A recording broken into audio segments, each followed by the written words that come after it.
Welcome to Penny Strong Podcast. We interview Canada's as well as the best athletes in strength sports, pro and AMs from across the world and beyond. I'm not sure about beyond that. I haven't gone to space, but for sure, international. You all know me. If you're new, I'm Stephanie, aka Six Stephanie, fantastic other dancer. I shake my ass and I also lift heavy weights.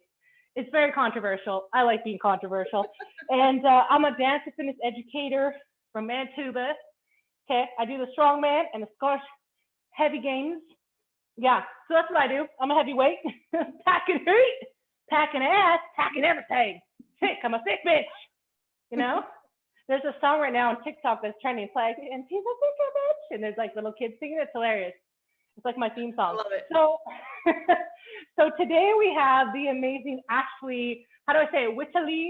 Whiteley. Oh, okay. It's the coolest name ever. I don't think I've ever met someone else with their last name. It's pretty badass. I mean, technically it wasn't my original name, but I took it on.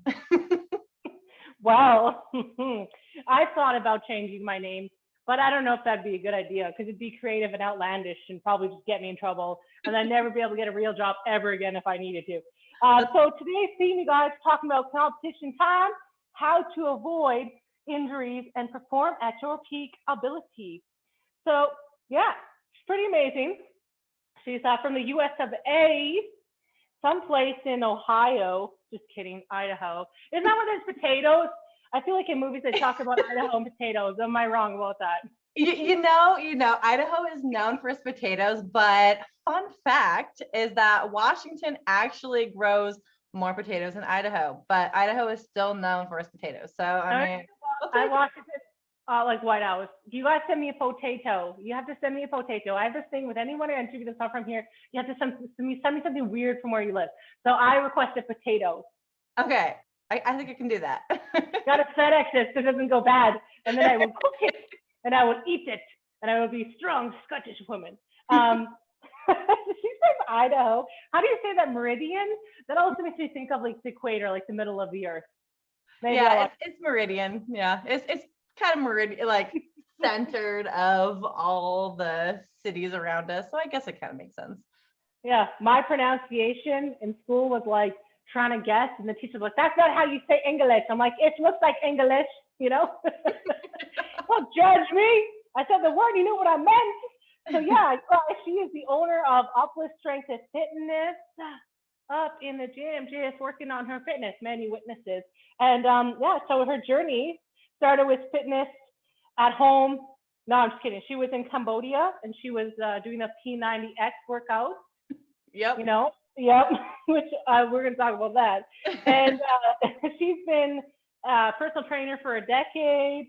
Before starting her gym a couple years ago. She started StrongWoman in 2017, 7 months after having a baby, which is crazy because my baby's 9 months old tomorrow and I'm still hurting, okay?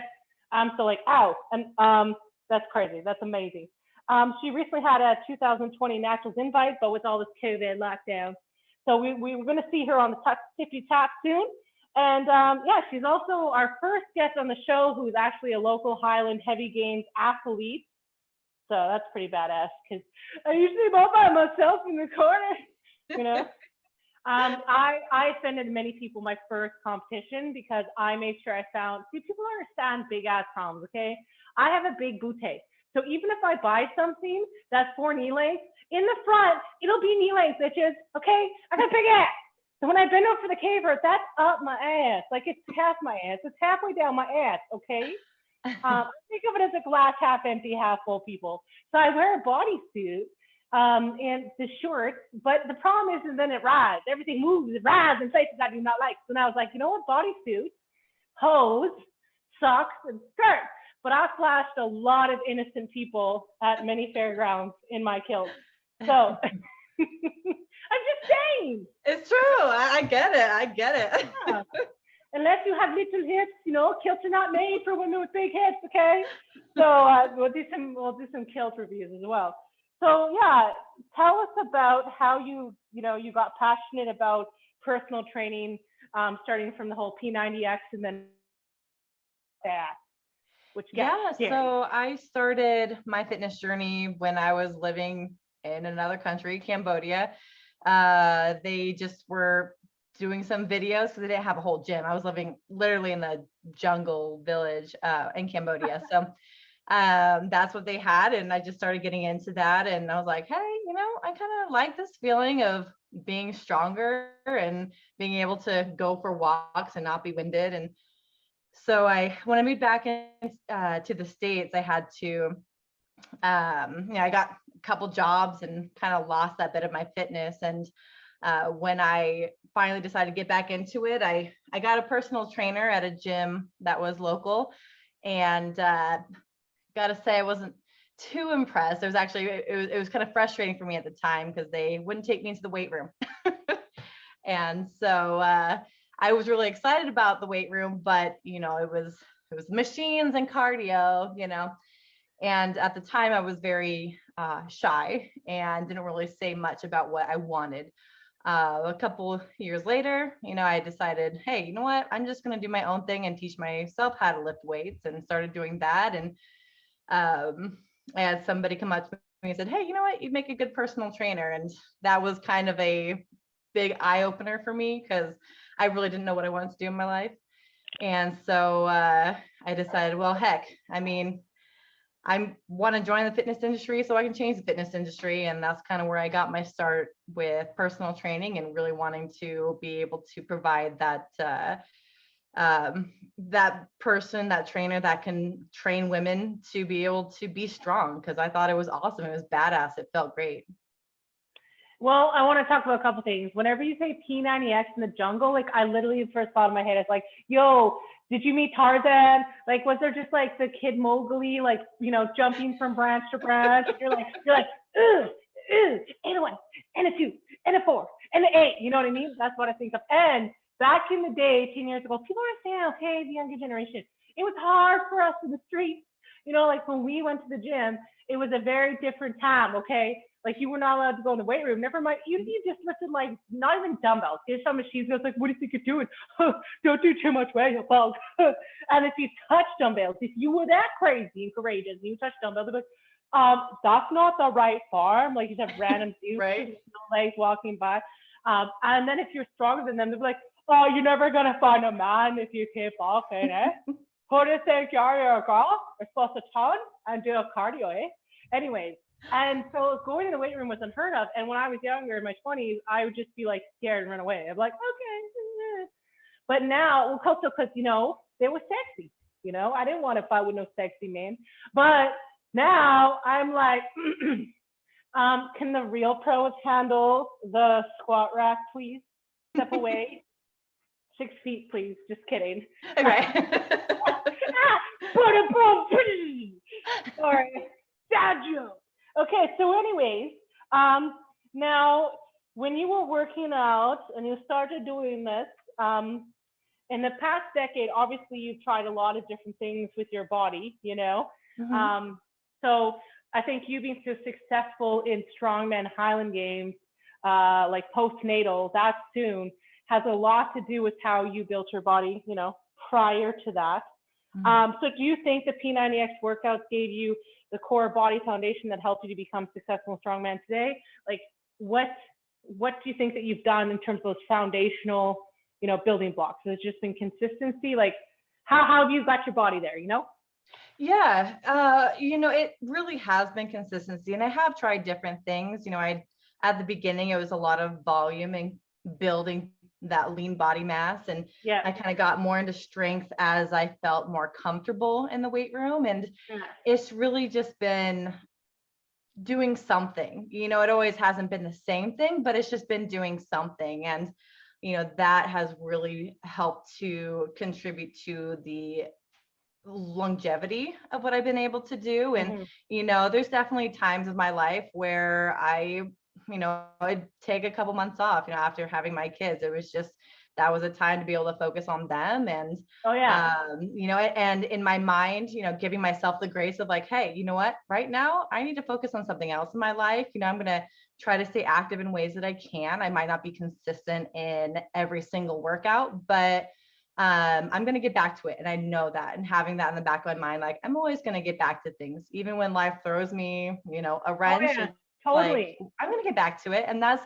Yep. I think that's ultimately just so important, where it's like, because life is, it's hopefully we've got decades and decades, and we're not always going to be super super consistent every single day, every single week, but if we can come back to it, and continue on that till we're in our 50s, 60s, 70s, that's what's going to give us that that follow through.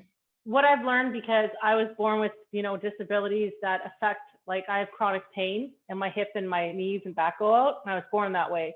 So basically, it's kind of like, to describe it, it's as if it's like Jenga. If I pull the wrong block out, the whole thing falls down. But I don't know what block that is.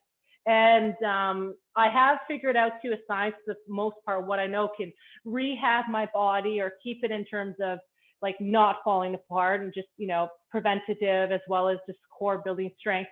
But I had to, like, when I was training my own body for bodybuilding, that's how I started lifting weights when I was 13. But I started like into bodybuilding in my 20s.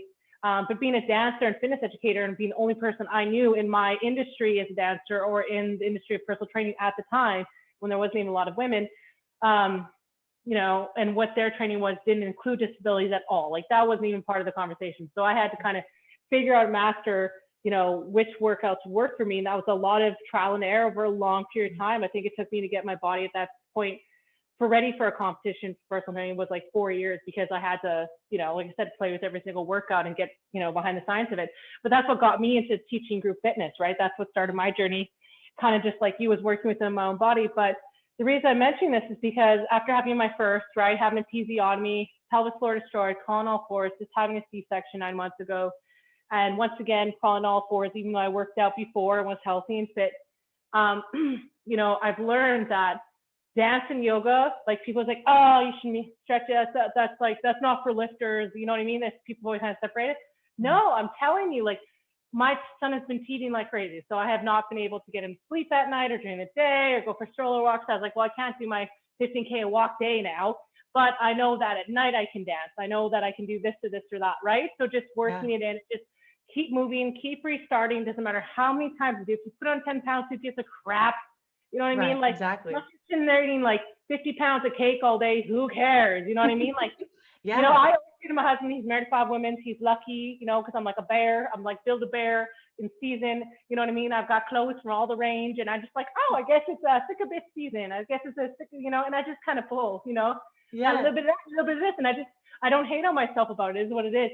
But I've learned that as a person who's working out, as a mom, or a person working out as a person with disability, that shitting on myself and trying to compare myself to other people or caring what other people think is not helpful. And you know what I mean? It's not going to get me moving. It's going to make me feel like crap. So I think for women, it's like, especially postpartum moms who want to join strength sports, it just seems so impossible to them. But what I want to talk about actually is how similar some of the movements we do as a mom and just general life, especially if you have a baby, younger babies or kids, and you're picking them up from the ground and such. A lot of those movements are workout. You just don't realize it.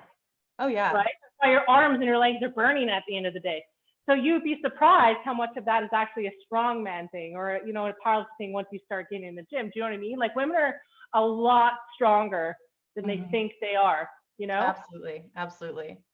Yeah, no, it's absolutely true. And it's amazing just what our bodies are capable of. And unfortunately, I think we're done a bit of a disservice. I mean, I don't know how things are up where you are, but I know a lot of times here, women will have a baby, and then 6 weeks later, it's like, boom, you're back to normal. You're fine. Do whatever. And, but our bodies don't just recover in 6 weeks. There's a lot of things going on that we have to heal from and recover from. And everybody's story is so different and so unique, and it's important to address all those different things. Like, everybody's birth story is different.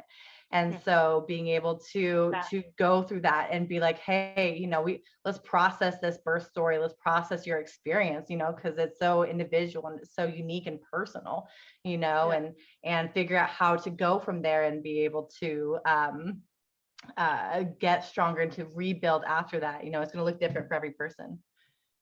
Yeah. And then that's like, once again, not comparing to other people, like, with my C-section and stuff like that, like I actually just started getting feeling in my back. I had paralysis from the epidural, really bad. And I started getting feeling in my back, like warm sensations out of the blue. I was doing dishes about like, I think a month and a half ago. I was like, whoa, what the heck? Someone's touching me. You know what I mean? And that's like 5 years later, right? Like that's a long time after. And it just decides to heal when it decides to heal, And people are saying, well, if you work out during and before, sometimes no. You know what I mean? Like the body's a mystery. But harming yourself in the process won't get you anywhere. Not at all. Yeah. So like I know that you do a lot of with the personal training with your clients in your own gym. So on the subject of workouts for, prenatal clients and postpartum clients, what are some of the, workouts, fitness training that you do for your clients during those times with the training for strength sports like strongman? Yes, absolutely. So one of the big things for both pregnant clients and postnatal clients, I'd like to focus on that connection breath, and working on coordinating the pelvic floor with your breathing. That is so important after having a baby, because things are kind of out of whack. We have, there's a kind of a disconnect sometimes with our bodies. At least I know that was my personal experience, where it was like, what my body's doing things that I don't feel like I have control over, And so kind of developing that connection through your breathing and your pelvic floor and getting that autonomy back and starting to feel like, hey, I can control these muscles when I want to. And it's really starting small and building up that foundation. Having a baby does, it takes a lot out of you. And sometimes you feel like you're starting at, phase one again, but, it's also a cool opportunity to be able to build from there. And that's how I like to view it with my clients, is like, we get this chance to kind of start again and build an even stronger foundation this time, and starting small, build up that core strength and, slowly add and increase from there, and to the point where we can be stronger than we were before. Well, like as my years teaching gymnastics and, everything, yoga, ballet, like the movements are similar, right? I even, taught cheerleading. I was a cheerleader. So I have a really good understanding of those sciences and the similarities, right? And you've got to build your body like building blocks, right? So you're not going to tell a kid to do a split jump when they can't even do regular jump, right? It's like if you were, the 5 years of physical literacy of the first 5 years of life for a kid, right? You're not just gonna be like, yo, here's a big bike with no training wheels. No, go! Right. Never balance bike. You know what I mean? Like, they're going to crash the bird and someone calls Fofo on you if you're the mom. No, just kidding. But, it's like repetition in terms of like having longer reps. Why is people so obsessed with being if you want to, that's great. I'm not hating on that. I'm happy people do that. I'm not discrediting all that. I'm just saying that, there is no rush to get crazy strength right away. Yes, you can. But I think, especially when talking about the postpartum experience, it's better to build a pelvic floor. So when I first started lifting after I had my baby, like, I knew that I had to go extremely light and gentle, even though I had the strength, because I know the things that are the supportive muscles were just wrecked from having a baby. I have a lot of skin now from having my baby. Like, I'm going to get tummy tuck because it's just like, he was huge. He was like a 12-pound baby. So just pulling down, and so that affects my back, it affects my posture, affects everything, So it's like, even my back, my legs are strong. I have to be very mindful of what's happening in the front and my pelvic floor and my core. So like, I'm just doing way more reps, and it's not easy because my workouts take like super long, right? So I gotta breathe and rest and pee a million times. But don't pee on the floor on my platform that I have to do. I don't want to doing that. But yeah, I mean, like for me, it's like, there's no rush. Like what you're saying, how you take pauses and breaks with motherhood, like that's fine. And understand that if you're a single athlete, like you're not going to have the same commitment level you do with kids. And like I said, competitions will always be there. And it's about so many women as they age, they have, hip and knee replacements, and they're stuck on the couch because they neglected their pelvic floor after they had kids. Women age, in my opinion, because I know so many dancers that, I'll never forget this one dancer, because I used to lead in ballroom and Latin dancing, and she died of cancer, but you would never know. She was super skinny and abs tan. The challenge is on me because I got to come up with better jokes. Okay, so anyway, So this is important. So yeah, so what I was saying was that women do not, like women who have like in their elder years, we've always thought of the golden girls, right? White hair, Kane and Walker. And I've met like 80 and 90-year-olds, even recently. There was a girl today buying a bike. She said she was 71. And I'm like, my grandma died at 71, and she was like buying a bicycle. She must have been like 70 pounds. She was like 5'1". She's a little tiny petite thing, barely. But I'm like, girl, you need to buy a teenager bike. Like, you tiny. Anyways, she's like, well, my hips. I'm like, you fit? What are you talking about? You're 71. So anyways, people age because, and women have like hip and knee dysfunction, knee replacement, because after you have kids, it decimates you, regardless of how you look on the inside. It moves things and pulls on things. And some people just have the genetic lottery where they bounce back, and regardless of their shape or weight, because it's not direct correlation. Sorry, fitness books.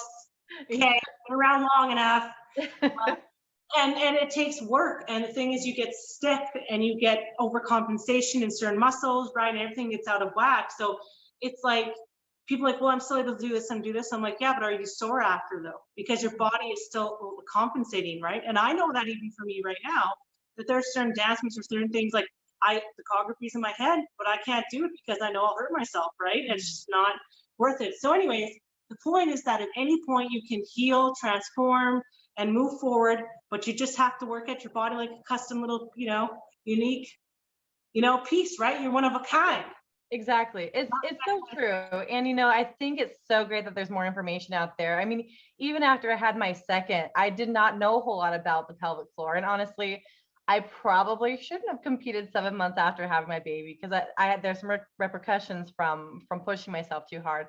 I just didn't really know any better because there wasn't a whole lot of information out there. And thankfully there is now. And so I'm like, it's very important to me to be able to share to other women, like, hey, y'all, like, there is information out there. There's science, there's research out there now, and it's freely available, and like, it's so great. And it's just getting the information out there and just spreading the word. You now officially have Major American Mark, y'all. Live here in Texas.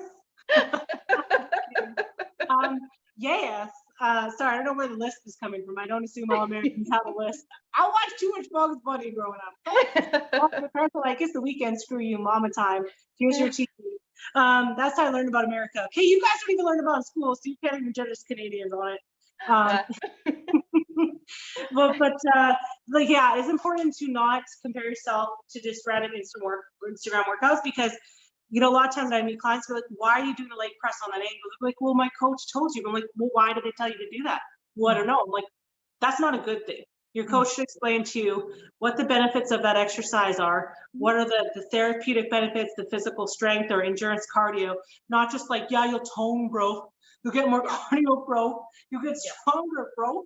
I'm not saying like, don't trust them, hyper question them, don't be that guy.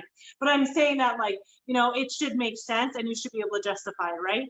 So like when I first started StrongWoman, I bought every book, which was written by men for men, and I didn't know what the hell any of it meant. And so I tried to mess with it from my training backgrounds, and it was just a hot mess. So it's like, there's science to certain programming, right? There's certain sciences to things. And at the end of the day, it is good to work with a trainer coach because they can see if that fits for you versus like, yeah, this will tone up this. There's a lot of workouts that can be done 50 different ways, right? You just want something that's not going to do damage, but really focus on rehabilitation. Postpartum perspective, rehabilitation should be your first goal, right?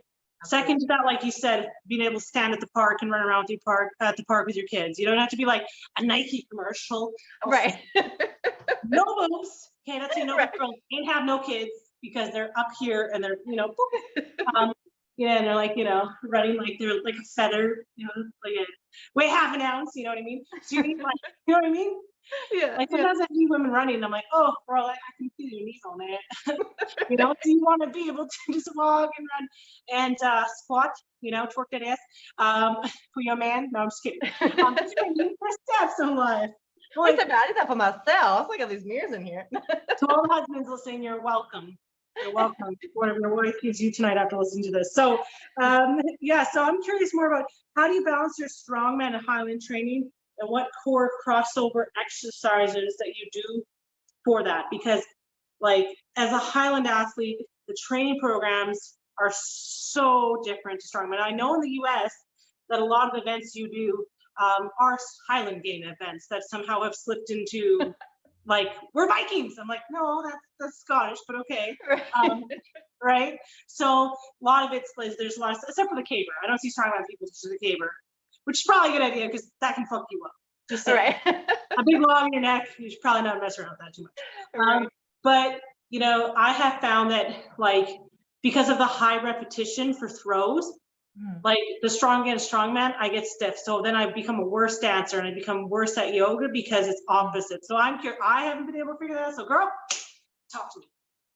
Yeah, so for the Highland Games, there's a lot of explosiveness and power, and same with strongman. And so, you know, with my Highland Games training, I normally will train right now on Saturday, so like once a week, and then the rest of the day or the rest of the week is more the strength focus and power focus. And so there's a lot of power movements that carry over to both strongman and Highland Games. You know, things like cleans, you know, you clean the log, you clean the axle.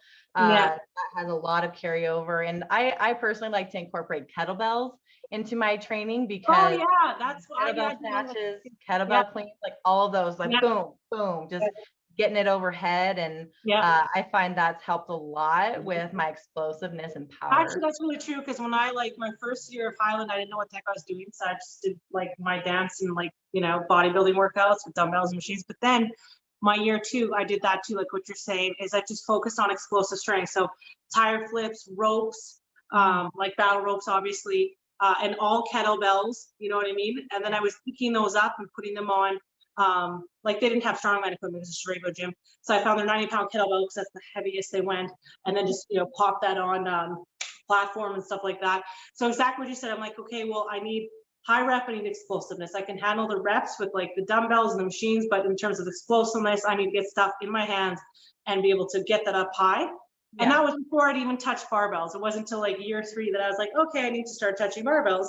And then it was literally like, you know, 2 months before my first competition that I joined a strength and start touching equipment. You really don't need to touch, you know, strongman equipment, Highland heavy specific equipments until day up. And you know what I mean? Like sandbags are a great way to train for Highland, right? And like the kettlebells, it's alternative equipment. You don't necessarily need to be there with a hay bale and a pitchfork and right? Exactly. Skirt. Yeah, I would never thought I'd be a dumb kettlebell person because those people have like, they just look so anal retentive. Like they look like the people are like, they'd be like perfect for the military because they're just like, you know, right? Straight and rigid. They scare me. They're just the intensity and they're laser focused, freaks me out. And I'm like, wow, almost knocked myself out with that kettlebell. You know? But yeah, once you start using it, it's really fun. And it really, when I think about the kettlebells, is if you swing wrong, you really hurt yourself. So it really teaches you to really, I find, getting to the core, right? Really focus on, like you said, the breathing, the bracing, and the proper posture, because you can't fuck around with kettlebells. Doesn't try. Right, exactly. Yeah, you don't do it right, then it doesn't work. It hurts like hell. So. And then you feel really stupid in front of all the hot guys at the gym for all the single ladies.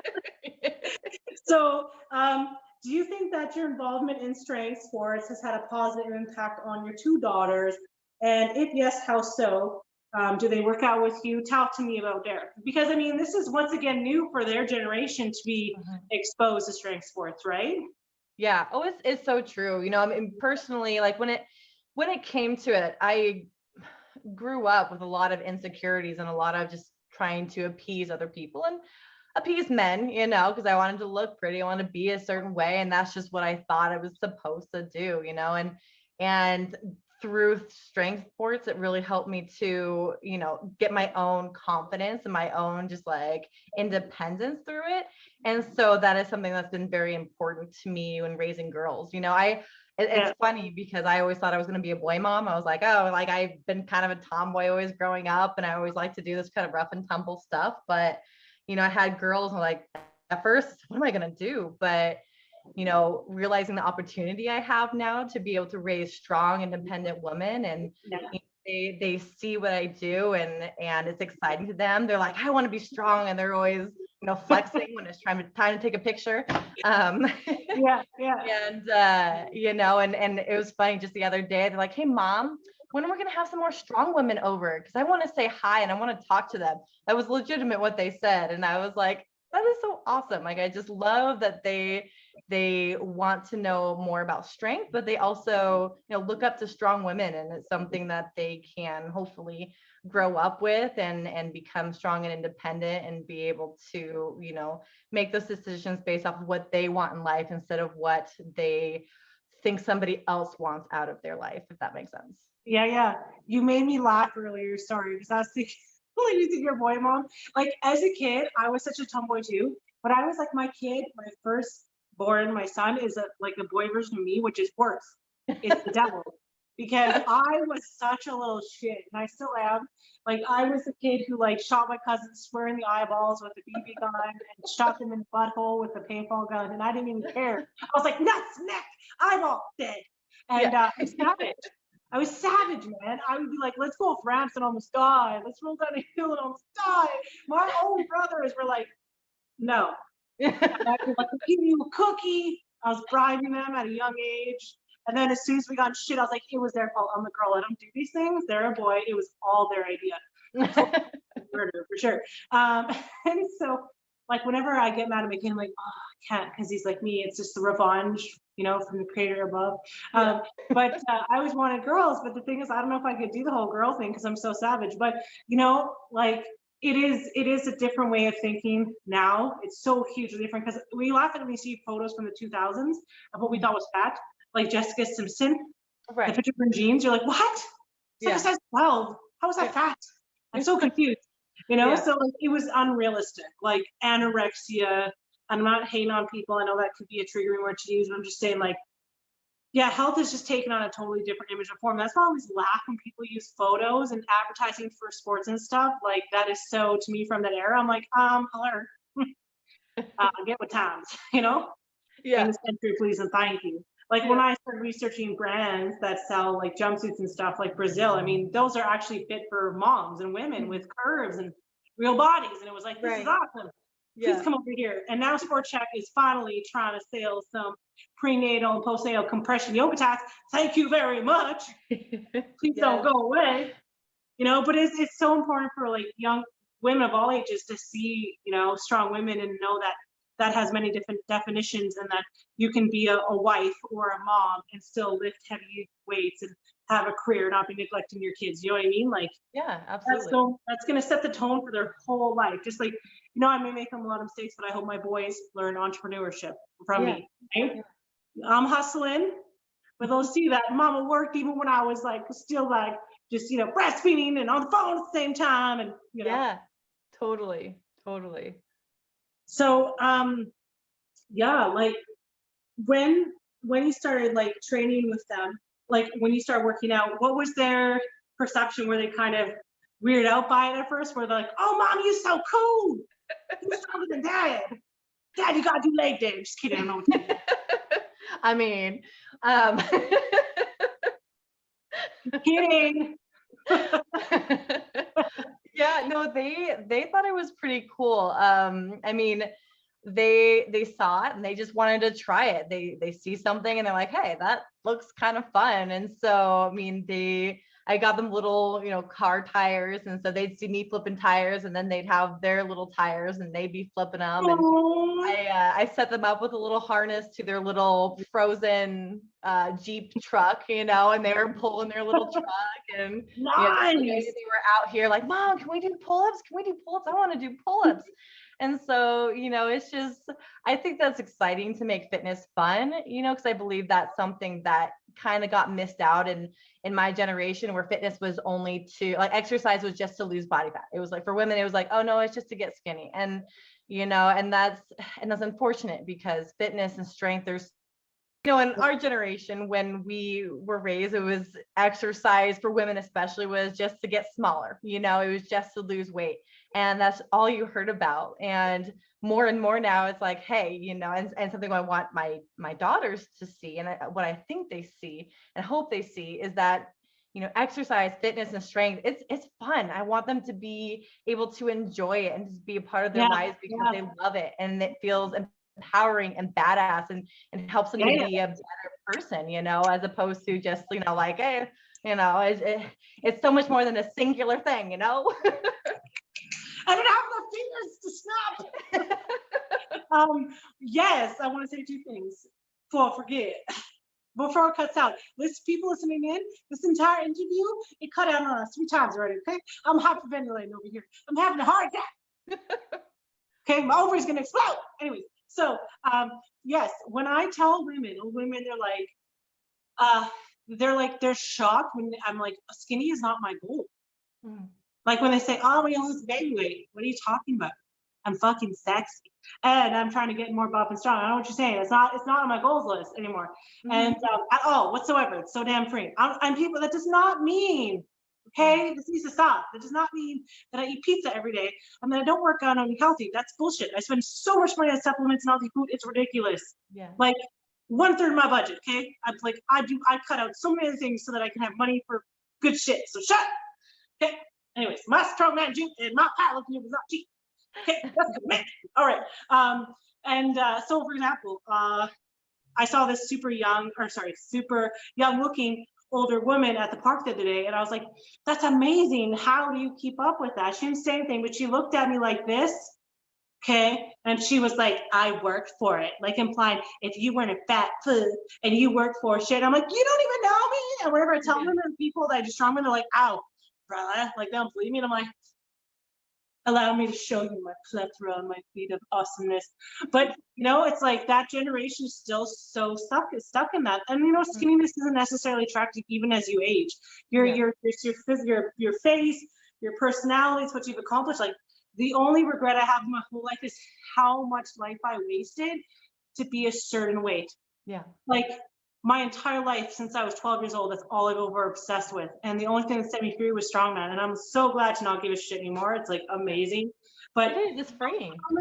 How many girls in our age group wasted life or dated jerky guys or married an asshole because we were like, we don't deserve love because we don't look like Hillary Duff. Or I'm trying to think of some relevant celebrities are. Jennifer Lopez. Don't hate on me or censor this or take down my podcast channel. Because it didn't look like that. It's so stupid. Yeah. You know what I mean? You may not ever be boutte. Who cares? There's more to life. Yeah. No, it's so true. And I love both the body positivity and the body neutrality movement, where it's like, hey, you know what? I love my body. I love what it can do. And then for the things that I might not necessarily love, like I don't hate it. Like, it's just, I don't hate my liver. I don't love my liver. I'm like, oh, that's such a beautiful liver, and the same thing with like acne scars and stuff. It's like, hey, like, I don't hate them. I don't love them, but they're just part of my body and it's okay. And just to be able to be neutral about things, like that is such an empowering, freeing thing, I'm going to wear the workout clothes that make me feel sexy and empowered, that allow me to move the way I want my body to move to work out. Like I wear jumpsuits all the time. I live off the loop out there because from the side and the back, I look good. And then, I'm like, what's up? This is my kangaroo pouch. Okay, I earned this. Like a badge of honor. You know what I mean? It's like people look shocked. I'm like, why are you shocked? I'm sexy. I'm confused. So, yes, it's about dang time. And it's not like there's this like, oh, that's so left of you. And then, you know what I mean? It's like, it's not a left or right thing. It's not. And it's not a healthy versus unhealthy thing. Yeah. Oh yeah. Yeah. No, I lots that I could say about stuff like that, but women, I think that's our biggest battle, is the battle in our heads and the battle of when women say they're like lifting weights or doing things like dancing sexy, or because I used to coach burlesque, like non-new burlesque, is that they're always worried about losing family and friends. And I'm like, why? You're empowering yourself and celebrating the body that has given you life and other life to this world. Yeah. Why? Do not apologize around me. Pep talk, don't make me pep talk you. I will go on for hours and days in the desert, and you will be dead by the time I stop. And I'll be trying to resuscitate you with conversation. So as a personal trainer and a gym owner, how do you prepare / train your prenatal postpartum clients who are interested in starting sports? Like that's their plan, basically game plan. Like I saw you, Paris. I want to be like you. Yeah. I mean, it really just like building that strong foundation and building that core strength, and from there just slowly increasing, building some lean body mass, getting the stability in the joints back, because after we have kids, we have all that relaxin, and so our joints are a little extra loose. And so working with that, not pushing the body too hard through that, working on more of the repetition part of things, and then from there, and everybody's different, and everybody reaches different milestones at different points. And so it's really being connected with my clients and getting a good read on where they're at and where they feel comfortable at, and then deciding, are we going to progress into this next stage, or are we going to stay here a little bit longer, or do we need to, backtrack? And sometimes that is the case. And it's absolutely okay to do that, It's not a fail, Not at all. Like, not at all. Like, the only thing that really hurts my heart is when I see women, like, I'm not saying all men are like that. We have a lot of male listeners who are amazing men, husbands, fathers. Like, I'm not saying that, but there is obviously, still some men who say things to women. It's like, yeah, it may hurt to have sex after you've had a baby. You may be able to do strongman and sex may still be painful. Like, Right. You know what I mean? That doesn't mean you're not fit. That's just like, there's women are so like worried about things, and maybe the husband's not even thinking that or saying that at all. You know what I mean? So like, I think the biggest thing is just get in the gym, let people love on you, love on yourself. Cry if you need to cry, grunt if you need to grunt, just get through it, just get through the process and just keep going. I never look as a step back if I'm learning something and I'm growing. You know what I mean? Absolutely. I don't care. The turtle still wins the race, right? Slow and steady. You know what I mean? Like, I don't need to be you know what? Let me tell you, my whole 20s, I was like the road runner. I was like a dang puppy. I was like, yeah. You know what I mean? Like, I was like, ooh, that's exciting and shiny. And I boom into a wall because I just couldn't always maintain that energy. So having kids slowed me down, and I'm just kind of like, the inner road runner side of me, I would be like, no, come back. No, come back. Yeah. And that was hard for me. That psychology of not being so, yeah, I accomplished this and so intense. You know what I mean? So the A-type there, relax. It'll come in good time. It's true. And having grace with ourselves and being, being able to be like, hey, it's easy to compare yourself with somebody else who might be, they might be on the same timeline as you, but progress is going to be different for everybody. So, it's kind of taking yourself out of the comparing game, which is really hard. But, sometimes it can be really hard, but just being like, hey, this is where I am, and that is okay. And just giving yourself permission to be who you are and where you are, and I think that's just such an important part. It's just that giving yourself permission to just be yourself and to be able to, make progress as your body and as, even your mind too. Because, there's some mental healing process after having kids. There's chemicals that go through your brain. Like, people don't understand that. Like, that's something many need to understand. If you have wife with young children, is that, especially if she had them close apart, like, you know what I mean? Like a year and a half, 2 years, sometimes less than that. Yeah. Like, her body has gone through like a literal roller coaster, mentally, physically, and it's involuntary. You can't control it. And sometimes, no matter how committed you feel, there's things and chemicals going through your body. You know what I mean? Like, it's a very unique time, straight, fresh baby type, right? So like, you have to, I don't know, you want to say you can't micromanage it, right? You can take supplements and do everything and sleep, and you still just feel off, and that's okay, Go see a physiotherapist, go see a counselor, go have a staycay. Like, just do what you got to do to not feel worthless. You know what I mean? I think the whole point of strongman and doing these kind of sports as women is to feel good about ourselves. So we should be pursuing that and also beating ourselves up at the same time, right? Like, that's the opposite of empowerment. Exactly. So, because you're a mom and your daughters are, how old are your daughters again? 4 and 6. Okay, that's what I thought. So they're super young. So girl, we need to talk about balancing that. So what are some life hacks / rituals / habits that you do as a mom to balance your life and career as an athlete? Talk to me. Yeah, I mean, I'll be perfectly honest, I'm still working on figuring that all out, because it's constantly changing, especially as my kids are getting older and they have different needs and everything. And it kind of varies from day to day, but I try to, find a good balance where they're able to go outside, burn some energy, and then when I need some time to do what I need to do, set them up with something like a craft, or, sometimes it's just setting them up with the tablet or YouTube. I mean, I'm not gonna lie, that's a lifesaver. I'm Once in a while. live right now as we're recording this podcast because I didn't check on him. I gave him chicken nuggets. Don't judge me. It's Friday night. And my kids had chicken nuggets for lunch, so I mean. Yeah, so he had chicken nuggets and a protein bar because I didn't give it to him. He steals them, and at least there's consent because I've given it to him. So for kids, don't judge me. And like whatever, a smoothie, he's fine. There's snacks everywhere. He's like a squirrel. As long as he keeps finding food, he'll be okay. Like, so I know it changes all the time. That's been the biggest thing to get used to, because you start getting a rhythm and rhyme, and then you're like, oh, I gotta switch again. Like, that's what I'm saying. I was walking all day long because my baby was sleeping in the stroller, and then it got to the point where he's like, I ain't sleeping in the stroller no more. And I'm like, but please. And then they shut down my kid's school because we're in lockdown here. Yeah. Mm-hmm. So I would walk him when it worked well. He'd be sleeping while my son was at school. So I was like, sweet. Yeah. Now that, the baby was teething all day and night and just crabby, well, I couldn't go even to just the park with my kid because he was just too crabby. The baby was just all over the place. And I didn't know when he would sleep, and he wasn't so I was like, hey, well, I guess walking out the window on. So then, like just dancing at night. And it's hard. You have to just be willing to just not be a perfectionist, not get emotionally attached, and not, how do I explain it? Like, so perfectionist, so rigid, so OCD in the whole thing. Do you know what I mean? Like, it just has to be like, all right, take it 3 months at a time, take it 1 month at a time, like one day at a time. So true.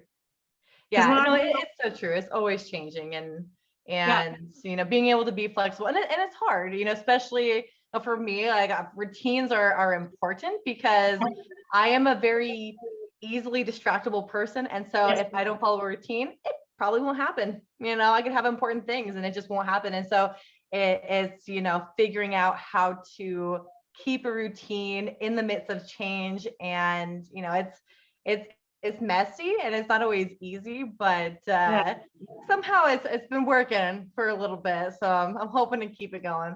So I for sure. Like, what I do is, as soon as like something's just like, I notice patterns, so I'm like, okay, because I'm the exact same way.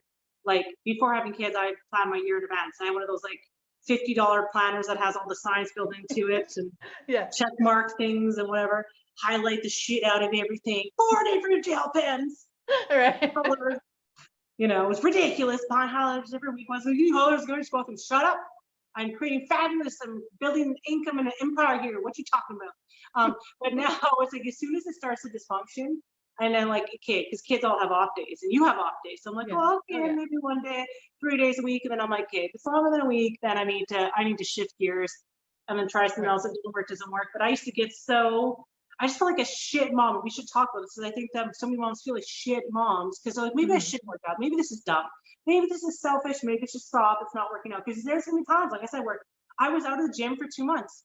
Like, I was getting 2-3 hours of sleep. Like, I couldn't lift weights at 10:30 at night. Like, I just couldn't do it. I was just emotionally, physically, mentally just done. And I'm like, that's fine. Life isn't going anywhere. You know what I mean? Right. As long as I'm still eating healthy and sleeping, stretching, bathing, life is good. Bathing, that's the hard part. There ain't no long baths and wash. I mean, you can have a bath at night, but you're so tired by the time it's like 11 o'clock at night. Like, you know what I mean? You're like, I'll fall asleep at 7 grand. So anyways, so what are like some like life hacks, mom hacks? A lot of women I heard use, the air fryers, air dryers, and just all this, besides meal prep, like, because obviously you coach that with other women. So what is some of the advice that you would give to the women listening if they were one of your clients? Yeah. So, I find something that helps people be really successful is doing some prep ahead and making food just easy. Finding, like, for instance, vegetables. I know my kids love cucumbers and peppers, and once in a while carrots. And so, like, I'll go to the store as soon as I get home. I will clean everything, chop it up, and put it in a container, because otherwise it'll go bad. And I know that because I don't have time to just stop, in the midst of insanity and chop vegetables. I mean, it's not going to happen. So, taking that time, it takes a little bit more time, takes a little bit more effort in the moment, but honestly, it makes it so much easier, for the rest of the week, or for at least a few days, to have that stuff already ready to go, and finding foods that are just easy, whether, sometimes it's just some lunch meat and string Oh, frick.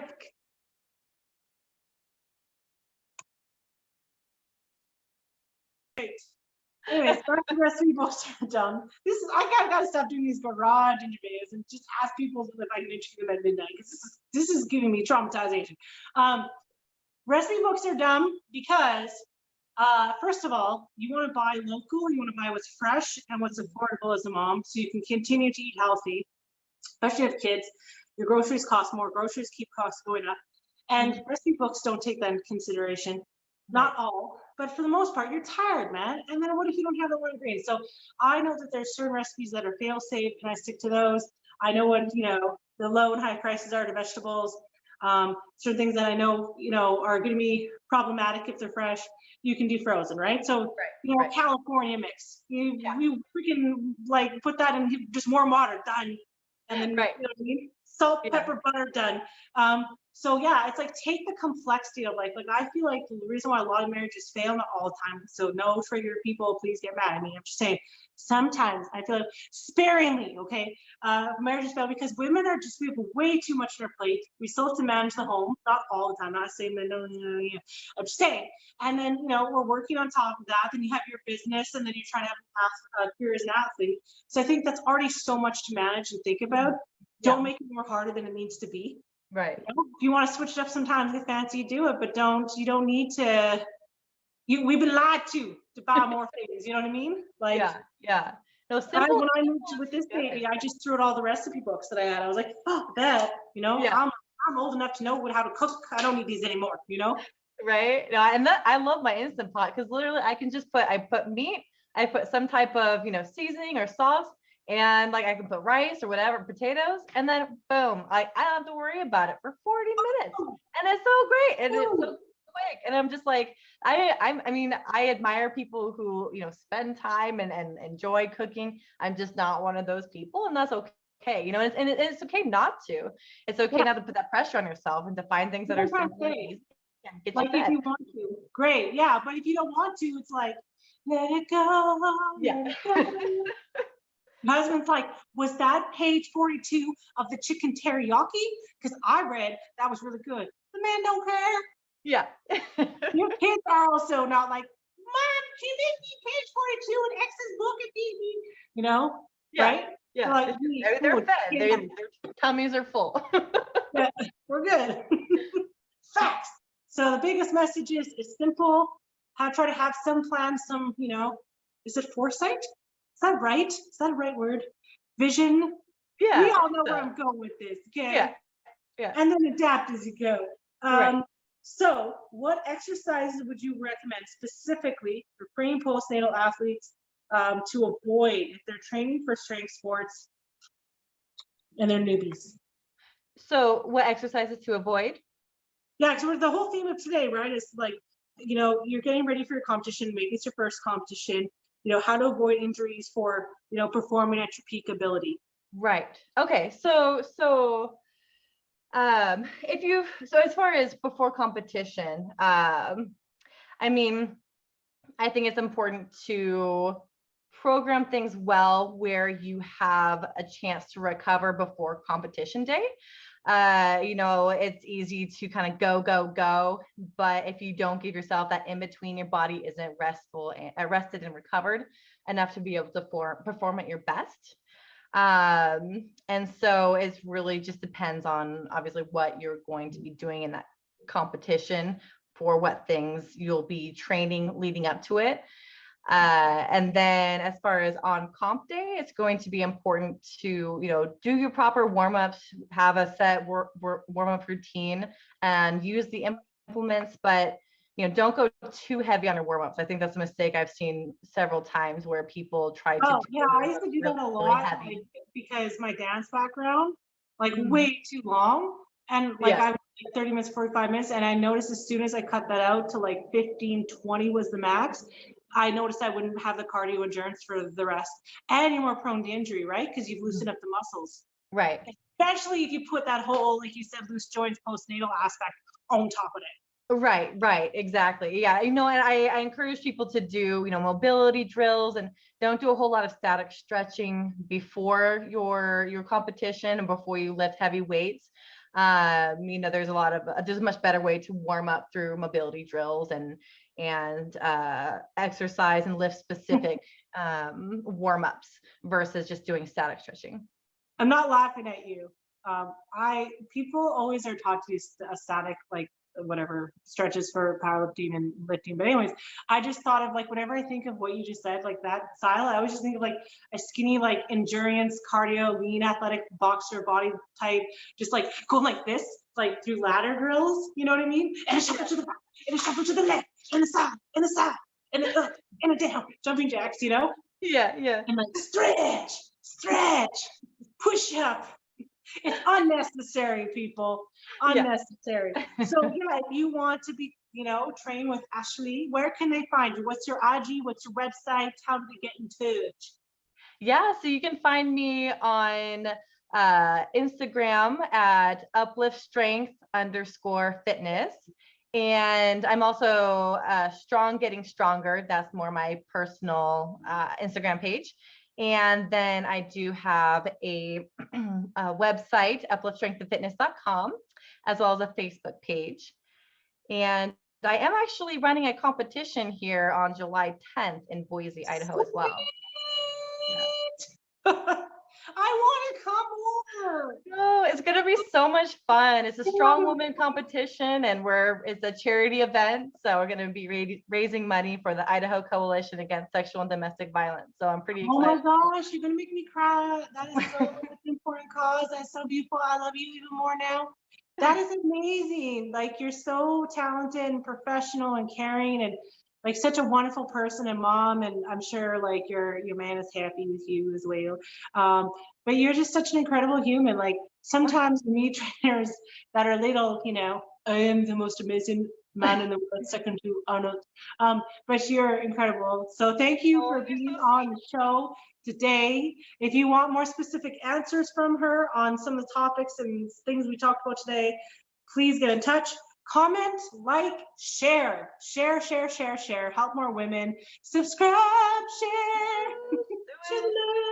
If you want to get to know our guest speakers that have been on our show better, you can join one of our 2 Facebook groups. We have Strong Women of Canada, where we have the top pro athletes in these sports on there who've been on the show and not on the show yet, who are there to answer any questions, give recommendations, and kind of provide that support for you. We also have a Facebook group called Team Panda Strong, which is global. And I do virtual dance and fitness challenges and walks and runs and for charity causes as well. And if you have not heard, we are doing our first annual powerlifting, Panda Strong powerlifting competition. Online meet. It's got slightly different rules. It's cool. You'll love it. There's prizes from our store. And that's happening next month. And then we also have our first annual strongman competition. And it's on that song, ski, yeah, drop that, hold that, okay? And it's all about, holding things and dropping them and throwing them, yeet, right? It's gonna be amazeballs. It's a little bit of everything. And there's prizes for that too, so check it out, sign up now. And if you do any of our fitness challenges in our Team Panda Strong group, you get entered into one of our monthly prizes. So every challenge you do, you could win a prize from us, which is like supplements and gift cards and all kinds of fabulousness. And like I said, follow us on IG and TikTok and YouTube. Give us a 5-star rating on Google and Apple Podcasts so that we are shown in algorithms. And let us know if there's any other lifters that you want on the show. But thanks again, Ashlie, for being on our show. We don't want you to go. Don't you know? I'm not a rapper. I know we'll play some live. I love it. Thank you for having me on. I appreciate it so much. It's been so good talking to you. No, you're amazing. That's because, you know what? We have to speak a mama language. You're always used to singing weird songs to your kids to get them to do anything. You're like, you should pick up this cup and drink it because the juice is fabulous. Everyone becomes Jack Black once they become a mom. Oh, yes. I can so relate with that. Yes. Just ridiculous. Some random dude walks by, like, what are you doing? What are you singing? And who are you talking to? Word up. But yeah, thanks for coming out. And listen in 2 weeks from now when the next episode goes up. Bye, pandas. Bye. Now, let's hope that it sends me all of those chunks of the recording. And Yeah. I'll be up all night. I'll be like staring at my phone. Oh no. Well, let me know if there's anything you need to redo. I'm more than happy to kind of